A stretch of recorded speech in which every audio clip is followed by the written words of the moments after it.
मान्यवर, ये जो फैसला है उसी एक्ट का हिस्सा है जिस एक्ट को सब चैलेंज करते हैं। मैं उनको बताना चाहता हूं, जब आप 5 अगस्त 2019 के बिल को चैलेंज करते हो, तब आप डिलिमिटेशन कमीशन एक्ट को भी चैलेंज करते हो। ये मत भूलो कि आप इनके रिजर्वेशन के खिलाफ बात करते हो। मैं आज फिर से कहना चाहता हूं, पाक ऑक्यूपाई कश्मीर भारत का है, हमारा है और हमसे कोई नहीं चाहता। आप मुझे लिखिए, कश्मीर सरकार को लिखिए, किसी भी विज्ञ के बगैर आपका रजिस्ट्रेशन कर दिया जाएगा। आप मतदार भी बनोगे, चुनाव भी लड़ पाओगे और जम्मू कश्मीर के अंदर आप मंत्री बनकर भी जा सकते हो।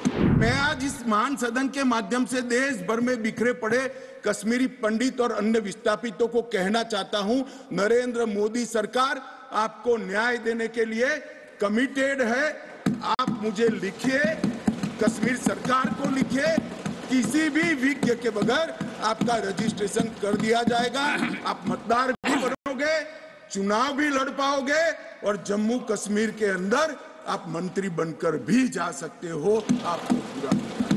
मान्यवर, 3 युद्ध भी हुए। 1947 में और 48 में युद्ध हुआ।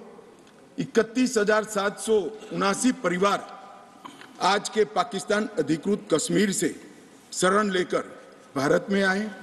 इनमें से 26,319 परिवार तत्कालीन जम्मू कश्मीर राज्य में बसे और शेष 5,460 परिवार अन्य भागों में बसे। दूसरा युद्ध हुआ 65 और 71 का, और छम्ब और नियाबत क्षेत्र से लगभग 10,065 परिवार विस्थापित हुए।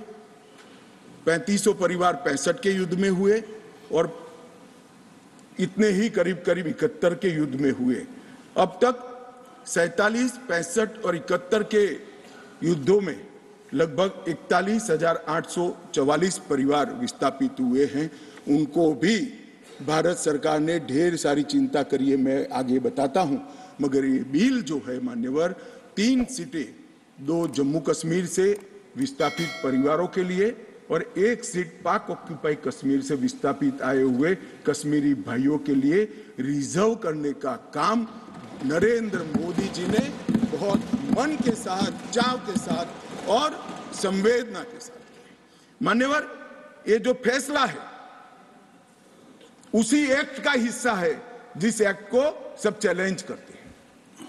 मैं उनको बताना चाहता हूं, जब आप 5 अगस्त 2019 के बिल को चैलेंज करते हो, तब आप डिलिमिटेशन कमीशन एक्ट को भी चैलेंज करते हो। ये मत भूलो कि आप इनके रिजर्वेशन के खिलाफ बात करते हो। मान्यवर, डिलिमिटेशन कमीशन ने गंभीरता से विचार करने के बाद समुदायों का प्रतिनिधित्व नॉमिनेशन द्वारा कराने की सिफारिश की है। और मान्यवर, जम्मू कश्मीर प्रशासन ने, जो आज स्वाभाविक है राष्ट्रपति शासन है, उसने भी अपना अभिप्राय डिलिमिटेशन कमीशन को दिया था।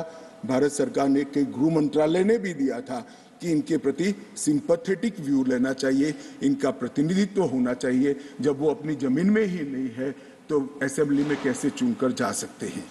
मान्यवर, और ये आदेश उन्होंने प्रकाशित किया था, जिसको आज कानूनी जामा पहनाकर मैं ये बिल को लेकर उपस्थित हुआ हूं।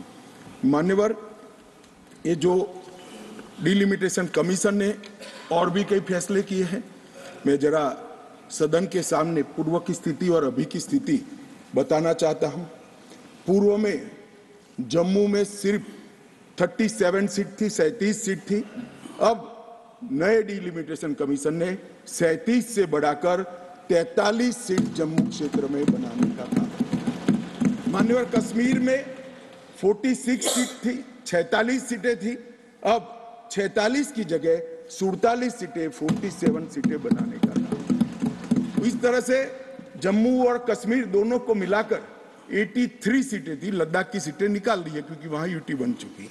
83 सीटें थी, उसकी जगह 90 सीटें अब डिलिमिटेशन कमीशन ने करी है, जिसको भारत सरकार ने माना है। और पाक ऑक्यूपाई कश्मीर की 24 सीटों को आरक्षित रखा गया है, क्योंकि हम अभी भी मानते हैं, कोई जिसको जो बोलना है वो बोले, इस सदन में बोला हुआ शब्द इतिहास बनता है। मैं आज फिर से कहना चाहता हूं, पाक ऑक्यूपाई कश्मीर भारत का है, हमारा है और हमसे कोई नहीं चाहता। मान्यवर, हमने 24 सीटें पाक ऑक्यूपाई कश्मीर के लिए सुनिश्चित की है।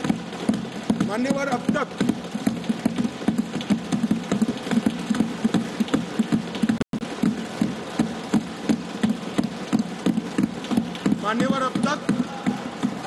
SC ST की सीटों में बड़ी विसंगतताएं भी थी, और जो दिग्विजय की कहते थे संवेदनशील अप्रोच होना चाहिए, संवेदनशीलता होनी चाहिए। SC ST के प्रति संवेदना से ही ये निर्णय हुआ है। पहले जो 7 सीटें थी SC की, उसको हमने बरकरार रखा, और ST की सीट शून्य थी, क्योंकि धारा 377 परमिट नहीं करती थी, अब परमिट करती है। 9 सीटों को रिजर्व करती